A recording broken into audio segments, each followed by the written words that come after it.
असं काय मंडळी, मजेत आहात ना? मी नम्रता जाधव तुम्हा सर्वांचं आजच्या या ढोकळ्याच्या रेसिपीमध्ये मनापासून खूप खूप स्वागत.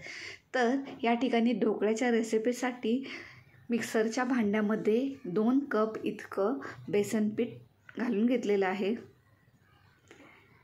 अतिशय सोपी आणि अगदी 20-25 मिनटामध्ये ही रेसिपी बनून तयार होते.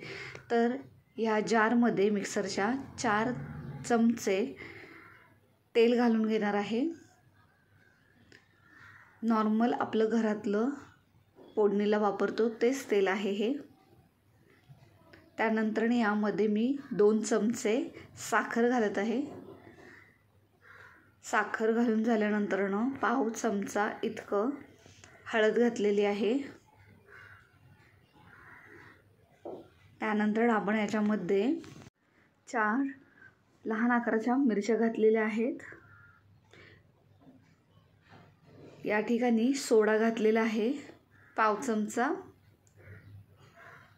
चवीनुसार मीठ घालायचं आहे. त्यानंतर यामध्ये पाणी घालणार आहे.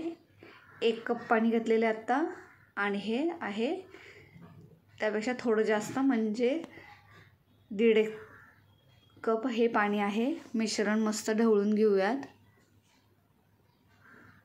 मिश्रण ढवळून झाल्यानंतर ह्याच्यामध्ये आपल्याला घालायचं आहे इनो. इनोनं आपल्या या ढोकळ्याला फ्लफीनेस येतो. या ठिकाणी मी इनोची अख्खी 1 पुडी टाकून घेतलेली आहे. छान मिक्सरला लावून घ्यायचं. हे एकदा मिक्स करायचं आणि मग मिक्सरला लावायचं आहे. मिक्सरला लावून मी या ठिकाणी एका ताटामध्ये हे बॅटर टाकून घेतलेलं आहे आणि ह्याला मी 20 मिनटं स्टीम केलेलं आहे. 20 मिनटाच्या नंतर आपण याला चेक करायचं आहे. जर हे स्टीम झालं नसेल तर पुन्हा 5-7 मिनटाचं आपण स्टीम करणार आहे. थोडंसं आणखीन करायला पाहिजे स्टीम. थोड्या वेळानंतर चेक केलेलं आहे. आता या ठिकाणी आपला ढोकळा तयार झालेला आहे. फोडणी केली आहे. फोडणीमध्ये मी 2 चमचे तेलमध्ये मोहरी घातली आहे, 1 चमचा, आणि त्याच्यामध्ये मी मिरच्या घातलेल्या आहेत. जवळजवळ मीडियम साईजच्या 8 आहेत. तुम्ही चवीनुसार कमी जास्त या ठिकाणी मिरच्यांचं प्रमाण करू शकता. त्यामध्ये हळूहळू पाणी सोडणार आहे. जेवढं आपल्याला गरजेचं पाणी आहे ढोकळ्यासाठी तेवढंच पाणी टाकायचं आहे. त्यानंतर आपल्याला या ठिकाणी साखर घालायची आहे. जवळजवळ मी या ठिकाणी 1 छोटी वाटी इतकी साखर घातलेली आहे. साखर विरघळत आली की आपण यामध्ये भरपूर सारी चिरलेली कोथिंबीर घातली आहे. ढोकळा तुम्ही पाहू शकता छान फ्लफी झालेला आहे.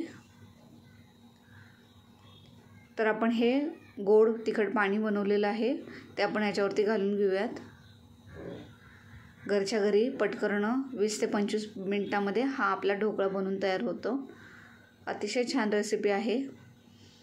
नक्की करून पहा आणि अशाच छान छान व्हिडिओजसाठी चॅनलला सबस्क्राईब आणि फॉलो करायला विसरू नका. भेटूयात आपण पुन्हा एकदा एका छानशा रेसिपीसोबत. तर अशाच छान छान रेसिपीज पाहण्यासाठी आशा करते की तुम्ही आपल्या चॅनलला सबस्क्राईब आणि फॉलो केलेला असेल. तर भेटूयात पुढच्या व्लॉगमध्ये.